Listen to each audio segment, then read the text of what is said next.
चलिए दोस्तों, स्वागत है आप सभी का वर्ल्ड अफेयर चैनल पर। स्टार्ट करते हैं अपने आज के करंट अफेयर डेली बेसिस पे। यहाँ पर आप पढ़ सकते हैं quick point, organisation, special day, MCQ daily, news of the day and PYQs. आप मेरा टेलीग्राम चैनल ज्वाइन करें तो आपको 6 AM पर ये वीडियो अवेलेबल हो सके। टेलीग्राम चैनल अमन सर वाईफाई स्टडी। चलिए आज के दिन की शुरुआत देखिए, Indian pharmaceutical and medical device conference 2022 जो है कब होने वाली है, तो ये जो है 25 अप्रैल को होगी, यानी कि कल। और इसका मैं आपको अपडेट और भी दूंगा। तो इस पूरी मीटिंग का जो अपडेट है, फार्मा और मेडिकल डिवाइस सेक्टर में जो 25 साल का रोड मैप है उसको डिस्कस करने के लिए कॉन्फ्रेंस होने वाली है। किस तरीके से manufacturing, patent, drugs and all, इसके बारे में डिस्कशन होगा, जिसमें हेल्थ मिनिस्टर मनसुख मांडविया जी जो होने वाले हैं। तो ये इंपॉर्टेंट है, क्वेश्चन आ सकता है। इसका जो थीम है ये मिलेगा आपको विजन 2047, यानी कि 25 वर्ष पूरे transforming road map for the future, ये इसका जो है थीम रखा गया है। और भी बहुत सारे जो स्टेक होल्डर्स हैं वो सभी इस pharmaceutical and medical device conference 2022 का हिस्सा होने वाले हैं। गवर्नमेंट ऑफ इंडिया की तरफ से इनवाइट किए गए हैं, जिस पर डिस्कशन रहेगा केमिकल फर्टिलाइजर्स पे, ठीक है, पीपीई किट्स के ऊपर, डायग्नोस्टिक टेस्ट के ऊपर। चलिए देखिए दूसरा क्वेश्चन आप सभी के सामने। नीति आयोग वाइस चेयरमैन कौन है जिन्होंने अभी स्टेप डाउन कर दिया, यानी कि अब नए नीति आयोग के वाइस चेयरमैन होंगे? तो राजीव कुमार जी के द्वारा स्टेप डाउन किया गया है। राजीव कुमार जी 2017 में जो है अगस्त में जो है वाइस चेयरमैन बने थे नीति आयोग के। एक एमिनेंट इकोनॉमिस्ट हैं जो कि वीसी अरविंद पंगारे जो हैं वाइस चेयरमैन, जो उससे पहले थे, ठीक है, इनके बाद बने थे, है ना। तो इम्पोर्टेंट क्वेश्चन आ सकता है। अब इनका टेन्योर एंड होगा 30 अप्रैल को, और उसके बाद 1 मई से नए वीसी होंगे नीति आयोग के। अब नए वीसी कौन है, ध्यान रखिएगा, सुमन के बेरी जो हैं ये नए वीसी हैं, जो कि अब 1 मई से पोस्ट को संभालेंगे। इनका जो योगदान रहा है नीति आयोग की पॉलिसी मेकिंग में, असेट मोनेटाइजेशन, डिसइन्वेस्टमेंट, इन सब पे रहा है। इन्होंने जो है अपने इकोनॉमिक्स में डिग्री जो है Oxford university, PhD from Lucknow university करी थी, और सेंटर फॉर पॉलिसी रिसर्च में भी ये सीनियर फेलो रहे थे, है ना। तो इम्पोर्टेंट क्वेश्चन है। उसके अलावा ये prime minister economic advisory council के मेंबर भी रहे हैं, स्टैटिस्टिक कमीशन के, reserve bank of India technical advisory committee के मेंबर। चलिए देखिए महत्वपूर्ण सवाल, रिसेंटली कौन सी कंट्री है जिसने बैन किया है पाम ऑयल एक्सपोर्ट? अब मतलब ये एक्सपोर्ट को बैन कर रहे हैं और इससे इंडिया का नुकसान है। तो आंसर है इंडोनेशिया। देखिए, इंडोनेशिया दुनिया में वर्ल्ड लार्जेस्ट प्रोड्यूसर है पाम ऑयल का, और ये 45% टोटल पाम ऑयल जो है सप्लाई करता है इनटू इंडिया एनुअली। तो मतलब ये इंडिया के लिए एक नुकसानदायक है कि इंडिया अब इंपोर्ट नहीं कर पाएगा। इंडिया को रिक्वायरमेंट होती है पाम ऑयल की। तो ये एक्सपोर्ट इन्होंने डिसाइड किया है कि ये 28 तारीख अप्रैल तक का ये डिसीजन है। इंडिया इंपोर्ट करता है around 13 million ton of edible oil, जिसमें से 8 मिलियन टन के अराउंड तो पाम ऑयल ही होता है। तो इसके लिए जो है दिक्कत होने वाली है, लेकिन we will see the alternative. उसके अलावा जो है इनका रीज़न क्या बताया जा रहा है कि इनके इंडोनेशिया में लैंड प्राइसेस जो हैं क्रूड पाम ऑयल के जो है उसमें बहुत ज़्यादा बढ़ावा आया, क्योंकि रशिया यूक्रेन वॉर की वजह से हर एक चीज़ में कुछ डिफरेंसेस आए। तो ये रीज़न इन्होंने जो है स्टेक किया है। चलिए देखिए महत्वपूर्ण सवाल, यूएन चीफ जो एंटोनियो गुटेरेस हैं ये कौन से देश में विजिट करने वाले हैं? तो इनका विजिट जो है ये रशिया में रहने वाला है। इसके अलावा इवन यूक्रेन में भी विजिट रहने वाला है। ऑब्वियसली डिस्कशन इस चीज़ पे होगा। देखिए, आप सभी जानते हैं कि रशिया ने यूक्रेन पे अटैक किया, उसके बाद से यूनाइटेड नेशन की तरफ से कोई भी डिस्कशन के लिए नहीं गया। लेकिन अब यूएन के जो चीफ हैं, ये UN secretary general Antonio Guterres जो हैं ये मॉस्को विजिट करने वाले हैं, जिसमें ये रशियन प्रेसिडेंट व्लादिमीर पुतिन से डिस्कस करेंगे और एक अल्टरनेटिव ढूंढा जाएगा कि पीस प्रोसेस जो है कैसे एस्टेब्लिश की जाए यूक्रेन में, कैसे म्यूचुअल मल्टीलैटरलिज्म। देखिए, आप सभी जानते हैं कि यूक्रेन और रशिया दोनों ही यूनाइटेड नेशन जो बना था उसका भाग थे, और इन्होंने प्रमोट भी किया यूनाइटेड नेशंस की पॉलिसी को, और अब इधर ऐड करना ज़रूरी है।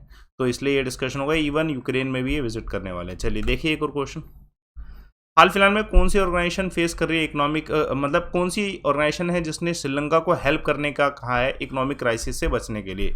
तो वर्ल्ड बैंक जो है हेल्प करने वाला है। तो ये श्रीलंका रिसीव करने वाला है 300 मिलियन से लेके 600 मिलियन डॉलर के अराउंड वर्ल्ड बैंक से आने वाले 4 महीनों में, सो डैट कि ये मेडिसिन और असेंशियल आइटम्स ले सके।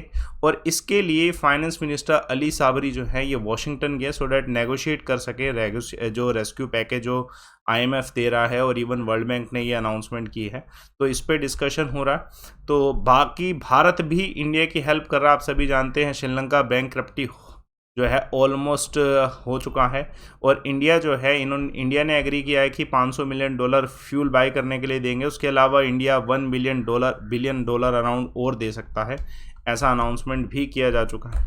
चलिए देखिए, सेरम इंस्टीट्यूट ने कोविड-19 जो वैक्सीन है उसकी मेकिंग को स्टॉप कर दिया, और इन्होंने जो है इसे सरप्लस में स्टॉप किया है, ऐसा नहीं कि किसी और कारण से। देखिए 200 मिलियन डोज स्पेयर है, ठीक है, तो मतलब ये ज़्यादा रखे हैं, $200 मिलियन के अराउंड डोज। और इसका एग्जैक्ट रीज़न जो है वो सेरम चीफ एग्जीक्यूटिव जो आदर पूनावाला जी के द्वारा ये बताया गया है कि ये वरिड है इस चीज़ को लेके कि अगर वेस्टेज हुआ इस डोप्स का, क्योंकि देखिए एक एक्सपायरी तो हर एक चीज़ की होती है, तो वैक्सीनेशन की भी ऑब्वियस है, तो इसलिए इन्होंने जो उसका सरप्लस में करके 200 मिलियन के अराउंड जो है इस डोसेस को जो है सरप्लस में करके जो है इसे स्टॉप कर दिया है। और ये देखिए सेरम जो है वर्ल्ड लार्जेस्ट वैक्सीन मेकर है अगर बाय वॉल्यूम देखा जाए, और इन्होंने एग्रीमेंट किसके साथ साइन किया था, एस्ट्राजेनेका के साथ साइन किया था कि ये 1 बिलियन के अराउंड डोजेज जो है प्रोड्यूस करेंगे। और ये सारे डोजेज जो है डेवलपिंग कंट्री के लिए सबसे ज़्यादा ज़रूरी हैं।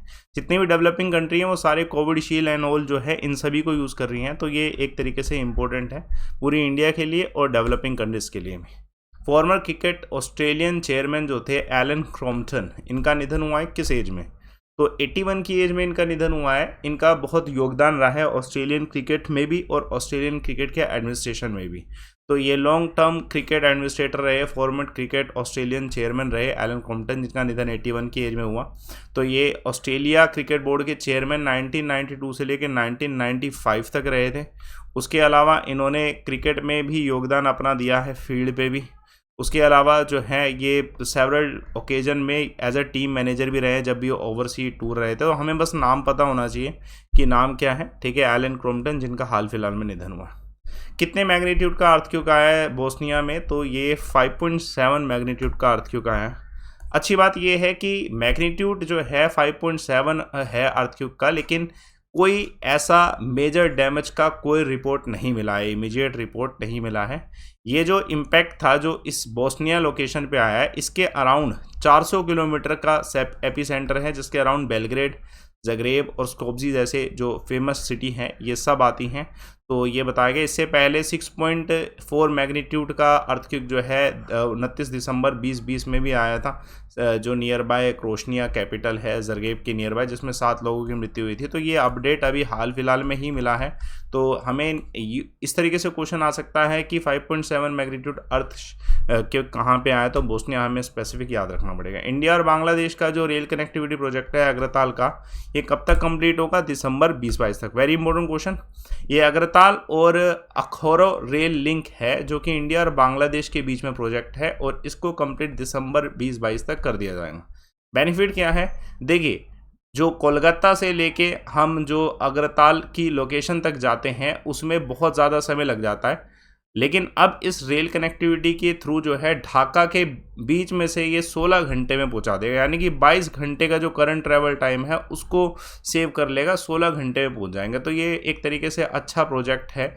और ये जो है पहले 8 अप्रैल को बांग्लादेश के रेलवे मिनिस्टर भी गए थे और उन्होंने कहा था कि स्लो पेस में ये वर्क हो रहा है, इसको स्पीड अप करना चाहिए। और अभी रिसेंट में जो है हमारे यूनियन मिनिस्टर ऑफ स्टेट जो रेलवे के हैं, ठीक है, वो उन्होंने विजिट किया है और उन्होंने अनाउंसमेंट किया है कि ये दिसंबर जो है 2022 तक जो है कंप्लीट हो जाएगा। ये कनेक्टिविटी बहुत बेनिफिशियल होने वाली है। 60% प्रोजेक्ट कंप्लीट हो भी चुका है। मिनिस्ट्री ऑफ सिविल एविएशन ने ऑर्गेनाइज किया है योग प्रभा, कब, तो ये 25 अप्रैल को होने वाला है, यानी कि कल। देखिए आप सभी जानते हैं 21 जून को 21 जून को इंटरनेशनल योगा डे ऑब्जर्व किया जाएगा। और इंटरनेशनल योगा डे जो है वर्ल्ड वाइड ऑब्जर्व किया जाता है। इट्स अ प्राइड मूवमेंट की कंट्री का जो योगा है ये पूरी दुनिया में मशहूर है। तो इसलिए अभी जो है हर एक मिनिस्ट्री कुछ ना कुछ कर रही है। तो सिविल एविएशन मिनिस्ट्री ने योग प्रभा लॉन्च किया है, ठीक है। ये मेगा इवेंट होने वाला 25 अप्रैल को, जो कि सफदरजंग एयरपोर्ट न्यू दिल्ली में होगा, जिसमें union minister of civil aviation होंगे, उसके अलावा minister of state civil aviation VK Singh retired, और उसके अलावा 500 अदर ऑफिशियल्स होने वाले हैं जो इसमें पार्टिसिपेट करने वाले हैं, जिसमें common yoga protocol, lecture on yoga expert, ये सब जो है किया जाएगा। चलिए देखिए क्विक पॉइंट आज के, कौन सी कंट्री के प्रेसिडेंट ने कहा है कि एशियन कंट्रीज को यूनाइट होना चाहिए अगेंस्ट यूएसए, तो चाइना ने कहा है। फर्स्ट डोंकी कंजर्वेशन पार्क है ये कहाँ पे सेटअप किया गया है, लेह में। न्यूक्लियर कैपेबल मिसाइल जो है हाल फिलहाल में किसने टेस्ट की है, जो कि पूरे अर्थ में कहीं पे भी टारगेट कर सकती है, रशिया ने। चलिए देखिए कल का सवाल जो सृष्टि चतुर्वेदी के द्वारा बिल्कुल सही आंसर दिया गया है। लॉन्गेस्ट एलिमेंट्री कैनाल पार्ट कौन सा है, तो वो है small intestine.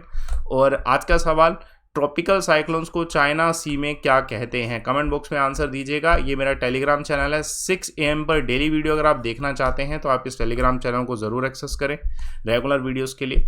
Report and win utilise करें। ये कॉम्बैक्ट का लिंक दे रहा हूँ, स्पेशली लिंक आपको प्रोवाइड करा रहा हूँ, ईजी रहे आपके लिए आज डायरेक्ट, क्योंकि 24 तारीख ध्यान रखिएगा कि आप इस लिंक को लाइव ऑन कोड से अभी नोटिफाई करके इसको टेस्ट ज़रूर करें सो डैट आपको ये बेनिफिट्स मिल पाएँ। लाइव अमन कोड यूज़ करके कोर्सेज ज़रूर एक्सेस करें। देखिए एक अच्छा कोर्स ज्वाइन कर लेंगे समय पे, लास्ट मंथ का लास्ट है तो आपको बेनिफिट ज़्यादा मिलने वाले हैं, तो आप इसे यूटिलाइज़ करें। किसी भी कोर्स को यूटिलाइज़ करना है तो आपको एक कोड लगाना पड़ता है, ये रेफरल कोड होता है डिस्काउंट्स के लिए। तो आप इधर लाइव अमन कोड लगाएं तब प्रोसीड टू पे करें, जिससे आपकी फ़ीस ऑटोमेटिकली कम ही हो। ठीक है, तो लाइव अमन कोड से आप इस डिस्काउंट्स को ले सकते हैं, किसी भी एग्जाम में यूटिलाइज़ कर लीजिएगा। सेशन को लाइक करिए, शेयर करिए, चैनल को सब्सक्राइब करिए। Thanks a lot for watching.